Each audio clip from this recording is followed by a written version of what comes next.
ही नहीं मानते तो वह इस दान की महिमा कैसे समझ सकते हैं। तो उनके लिए सर्वोपरि वही हो जाता है कि बस दूसरे का बस थोड़ी सी सहायता करो, उपकार करो, दीन दरिद्रियों के लिए जो है आगे बढ़ाओ, इसी का नाम दान है। तो यहाँ पर यह कहा जाता है कि इस दान का उपयोग तो हम केवल दूसरे के शरीर तक ही रहता है सीमित, लेकिन अगर हम अपनी आत्मा तक उस दान का महत्व पहुंचाना चाहते हैं और हम अगले जन्म तक भी अगर हम अपनी आत्मा के गुणों को प्राप्त करने की इच्छा करना चाहते हैं, अपनी आत्मा का कल्याण अगर हम करेंगे तो वो रत्नत्रय की आराधना के माध्यम से होगा। तो वह दान तभी दान कहलाएगा जब आप रत्नत्रय धारी को दान देंगे या उचित पात्रों को दान देंगे।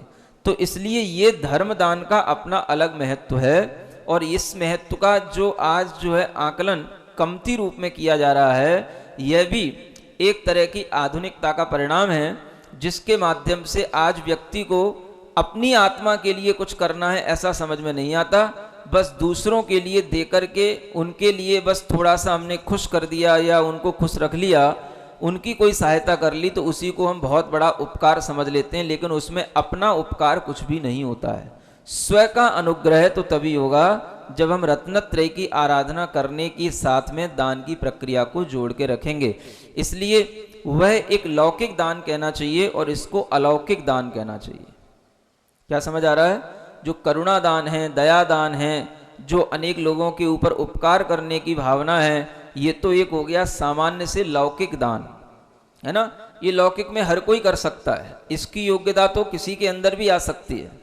कोई भी किसी भी जाति का हो, कोई भी इस तरीके के दान को कर सकता है। समझ आ रहा है? पैसा जिसके पास में है वो कोई भी कर सकता है, लेकिन अलौकिक दान देने का भाव हर किसी को नहीं आ सकता। अलौकिक दान हर कोई नहीं कर सकता, अलौकिक दान का महत्व भी हर कोई नहीं समझ सकता। तो जिसके लिए ये अलौकिक दान देने के लिए ये योग्य कुल मिला है, ज्ञान मिला है, उसी के लिए ये अलौकिक दान का महत्व समझ में आएगा। और अगर ये अलौकिक दान होता है तो ये हमारे लिए लोकोत्तर फलों को देने वाला, माने परलोक में भी हमें अच्छे अच्छे उत्कृष्ट पुण्य के फलों को देने वाला होता है।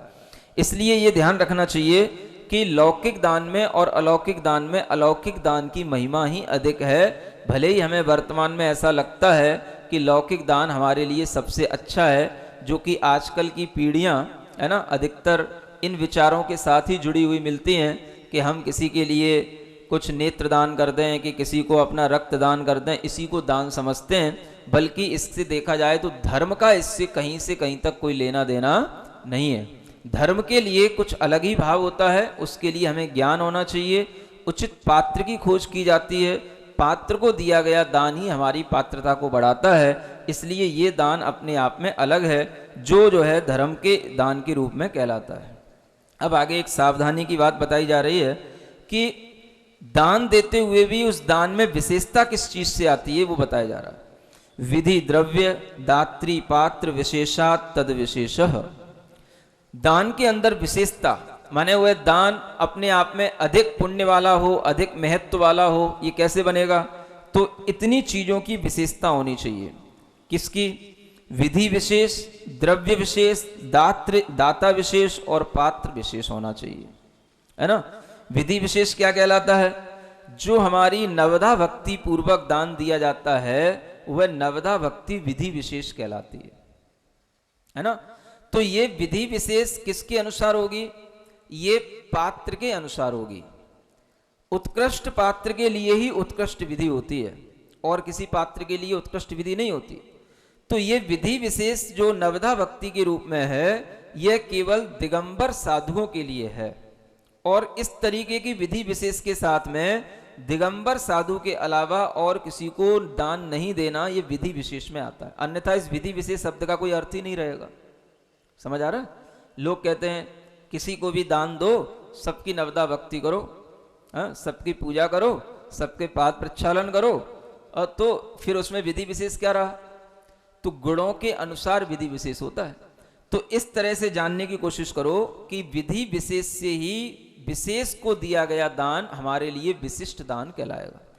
दूसरा होता है द्रव्य विशेष, है ना। द्रव्य विशेष भी जानकारी में रखना चाहिए। द्रव्य विशेष का मतलब ऐसा द्रव्य हो जो हमारे सामान्य भोजन में चलने वाला द्रव्य होता है, वो तो हम कुछ भी खाते हैं, गरिष्ठ भी खाते हैं, वृश्य भोजन भी करते हैं, लेकिन जो द्रव्य विशेष यहाँ पर कहने को कहा है तो उसका तात्पर्य क्या है? ऐसा भोजन दिया जाए जिस भोजन से हमारे, जिसको दान दिया गया, जिनको भोजन दिया गया है, वह उनके लिए किसी भी प्रकार से रोग उत्पन्न करने वाला ना हो, आलस्य उत्पन्न करने वाला ना हो, उनके रत्नत्रय में सहायक बने, उनको कष्ट देने वाला ना बन जाए। इस तरह की द्रव्य की खोज करना, इसको बोलते हैं द्रव्य विशेष, है ना। और ये द्रव्य विशेष किसी की वय के अनुसार, एज के अनुसार भी देख करके दिया जाता है, किसी किसी की अपनी योग्यता के अनुसार भी देख करके दिया जाता है, किसका शरीर कितना सक्षम है इस हिसाब से भी देख करके दिया जाता है। तो ये सब दाता के अंदर के जो गुण हैं ये द्रव्य विशेष में आ जाते हैं। फिर क्या कहते हैं? दाता भी विशेष होना चाहिए। विशेष कैसा होना चाहिए? 7 गुणों से सहित होना चाहिए। दाता के 7 गुण बताए जाते हैं, है ना। उसके अंदर विवेक होना चाहिए, निर्लोभता होनी चाहिए, मात्सर्य नहीं होना चाहिए, है ना, और निरीहता होनी चाहिए। उसके लिए किसी भी प्रकार का दान देने के बाद में पछतावा नहीं होना चाहिए। ये सब जो है दाता के गुण कहलाते हैं। तो दाता भी ये समझे कि 7 गुणों से युक्त होकर के हम दान दें, जिस गुणों के साथ में हमारी योग्यता भी यहाँ पर बढ़ जाती है। और जब दाता की विशेषता होगी तब उसके अंदर जो भाव आएंगे वही भाव उसके लिए उस दान का फल प्रदान कर पाएंगे। अब आप देखो, सामान्य लोगों में जो पढ़े लिखे तो होते हैं लेकिन उनके पास में दात्रा विशेष का गुण नहीं होता, है ना, कि हमें किस तरह के भावना से दान देना चाहिए। अन्यत्र हमें दान देने में अहंकार भी आता है।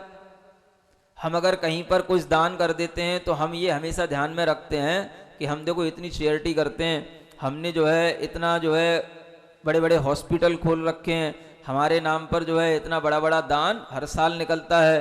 तो ये सब हमारे भीतर एक अहंकार को बढ़ाने वाला भी होता है। दाता का लक्षण क्या होता है? निरहंकारी होना चाहिए। तो इस तरीके के हम परोपकार के कार्य भी करते हैं और साथ साथ में अपना अहंकार भी बना करके रखते हैं। तो वह दान हमारे लिए एक तरीके से उतना फल नहीं देता जितना इधर दाता के द्वारा पात्र को दिया हुआ दान फल देता है। तो इसलिए दाता के जो गुण हैं उन गुणों के साथ में हम अपना विकास करें। हमें अहंकारी नहीं होना, मात्सर्य भाव नहीं रखना, लोभ भाव नहीं होना, हमारे अंदर संतोष होना, विवेक होना, ये सब हमारे गुण हैं। तो इन गुणों को ध्यान में रखते हुए दाता जब दान देता है तो वो दाता विशेष कहलाता है। उससे दान में विशेषता आती है ना। सामान्य वे में दोगे तो सामान्य फल मिलेगा और इन भावों के साथ दोगे तो इस तरीके का फल मिलेगा। और फिर पात्र विशेष भी होता है। पात्र विशेष का मतलब 3 प्रकार के पात्र बताए हैं, उत्तम पात्र, मध्यम पात्र और जघन्य पात्र। मुनि महाराज उत्तम पात्र में आते हैं, है ना। आचार्य, उपाध्याय, साधु सभी उत्तम पात्र कहलाते हैं। जो पंचम गुणस्थान वाले होते हैं, व्रती श्रावक होते हैं, वो जो है मध्यम पात्र में आते हैं। और जो व्रतों से रहित अविरत सम्यक दृष्टि, केवल भगवान का, देव शास्त्र, गुरु का श्रद्धा रखने वाले होते हैं, ये जघन्य पात्र में आते हैं। तो ऐसे इन पात्रों के दान देने से एक अलग फल मिलता है। क्या समझ आ रहा है? अब जो आपके लिए अन्य लोग हैं जो अभी पात्रता में ही नहीं है, हा? जो अनेक तरह से, जिसे आप कहते हो गरीबी मिटाओ, हा? दरिद्रता मिटाओ, तो ये तो अभी एक तरह से देखा जाए तो कोई पात्र नहीं है। और इन पात्रों को आप दान दे करके समझ रहे हो कि हम दान दे रहे हैं, तो आपका वो दान अभी तो एक तरीके से सुपात्र को दान देना भी नहीं है। मतलब अगर आप एक तरह से जैन समाज का जो व्यक्ति, धार्मिक व्यक्ति है, अगर मान लो वो किसी भी तरीके के अभाव में जी रहा है, गरीब है, अगर आप अपने उस सहधर्मी भाई की सहायता करते हो तो फिर भी जो है आपके लिए वह एक जघन्य पात्र का दान कहलाएगा। वो आपको सम्यक दर्शन में सहयोगी बनेगा।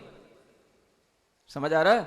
और जिसके अंदर अभी कोई पात्रता नहीं है उसको आप दान देने के लिए ही सबसे बड़ा दान समझते हो, तो वह जो है आपके लिए किसी भी प्रकार से सहयोगी नहीं बनेगा, क्योंकि वह तो अपात्र को दिया हुआ दान है। पात्र को दिया हुआ दान नहीं है। किसको दिया हुआ दान है? अपात्र को। तो आचार्यों ने अगर उन अपात्रों के लिए भी करुणा करने को कहा है तो तब कहा है पहले हमें यह ज्ञान तो हो कि सुपात्र कौन होते हैं और अपात्र कौन होते हैं। हम इधर भी दान दें सुपात्रों को और उसके साथ साथ करुणा इत्यादि भी करें तो कोई बाधा नहीं है, लेकिन हम केवल करुणा करें और सुपात्रों से दूर रहें तो ये हमारी अज्ञानता कहलाएगी। इस भेद को समझो। क्या कह रहा हूं? आजकल की पीढ़ियां यही करती हैं, है ना। उनके लिए कहा जाए कि अच्छे पात्रों को दान देने का प्रयोजन धर्म आयतनों को दान देने के लिए, तो हमें यहां दान नहीं देना, हमें तो जो है किसी बच्चे के लिए एक मतलब स्कूल में दान देना, कि उसके लिए जो है पढ़ाई का दान देना, कि उसके लिए जो हाथ पैरों से रहित हैं उनके लिए दान देना, उसके लिए मनाही नहीं है। लेकिन इस दान को मना करके जो उस दान को देने की इच्छा करते हैं वो अज्ञानता में जी रहे हैं। पहले हमें यह समझना चाहिए कि यह पात्रदान हमारे लिए अति महत्वपूर्ण है और उसके साथ में वह किया गया करुणा दान भी हमारे लिए है।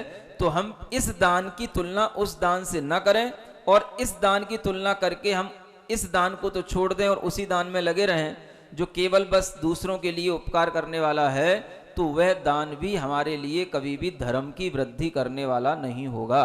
ये एक मौलिक अंतर हमको समझ में आना चाहिए कि आचार्यों ने करुणा दान भी कहा है, दीन दुखियों की सहायता करने के लिए भी कहा है, लेकिन ये समझ करके नहीं कि हम पात्र से तो घृणा करें, उनकी तो हम निंदा करें, उनके लिए तो हम कभी दान न दें और केवल करुणा दान में ही मन रखें। तो ये जो है हमारे लिए गलत हो जाता है और जो आज की पीढ़ियां कर रही हैं। समझ आ रहा है? तो हमें बैलेंस बनाना चाहिए, दोनों तरफ हमें दान करने का भाव रखना चाहिए और हमें पात्र के दान से अपने धर्म की आगे के लिए वृद्धि करने का भाव करना चाहिए। ये दाता विशेष और पात्र विशेष का फल बताया है। यहां तक भी बताया है कि अगर दाता मिथ्या दृष्टि भी हो, समझ आ रहा है, सम्यक दृष्टि होगा दाता, तो वो दान के फल से नियम से क्या बनेगा? देव बनेगा। और दाता अगर मिथ्या दृष्टि होता है, वह अगर उत्तम पात्र को दान देता है तो उत्तम भोग भूमि में जाता है, मध्यम पात्र को दान देता है तो मध्यम भोग भूमि में जाता है, जघन्य पात्र को दान देता है तो जघन्य भोग भूमि में जाता है, और अगर वह कुपात्रों को दान देता है तो वह कुभोग भूमि में जाता है। कुभोग भूमियां क्या होती हैं? कुभोग भूमि ऐसी जगह होती है जहां पर रहता तो वह मनुष्य के रूप में, लेकिन उसका सिर, शरीर के अंग जो होते हैं वो त्रियंचों की तरह होते हैं। गधों की तरह सिर होता है, घोड़े की तरह सिर होता है, और वहां पर जो है मिट्टी आदि का ही भोजन होता है। भोग भूमि तो इसलिए होती है कि वहां पर किसी भी तरीके का कष्ट नहीं होता, शीत आदि उष्ण आदि की बाधाएं नहीं होती, मौसम की अनुकूलताएं रहती हैं, लेकिन वहां की वह मिट्टी खाकर के ही वह अपना जीवन जीता है। तो इस तरीके से कुपात्र दान का फल कुभोग भूमि में लिखा हुआ है जाने को है? और पात्र दान का फल चाहे वो जघन्य भोग भूमि भी होगी तो भी वह सुखदायी होती है। और वहां पर जो है केवल अगर जघन्यता है तो सिर्फ इसलिए होती है कि वहां पर रहने की जो उम्र है वो कम होती है। जघन्य भोग भूमि में 1 पल्ले तक रहता है, मध्यम भोग भूमि में उत्कृष्ट रूप से 2 पल्ले तक रहता है, और उत्कृष्ट भोग भूमि में 3 पल्ले की आयु होती है। इसलिए जो है मध्यम, जघन्य और उत्तम इन भोग भूमियों में उत्पत्ति उसी की होती है जो पात्र दान देता है। अगर वही सम्यक दृष्टि दाता होगा तो उस पात्र दान के फल से वह देव गति को प्राप्त होगा, वह मनुष्य गति को प्राप्त नहीं होगा। इस तरह से दान का फल, दान देने के योग्य व्यक्ति और स्वयं अपनी विशेषता, इन सबको जान करके हमें दान देना चाहिए। ये यहाँ पर 7वें अध्याय में हमारे जीवन को व्रतों के माध्यम से, भावनाओं के माध्यम से, त्याग के माध्यम से आगे बढ़ाने के लिए प्रक्रिया बताई, और ये प्रक्रिया आपने पिछले 10 दिनों में पूर्ण सीखी है। ये 7वां अध्याय यहीं पर पूर्ण होता है। आप सबके लिए निरंतर ऐसे ही व्रतों की भावनाएं, दान की भावनाएं पवित्र बनी रहें। इन्हीं भावनाओं के साथ महावीर भगवान की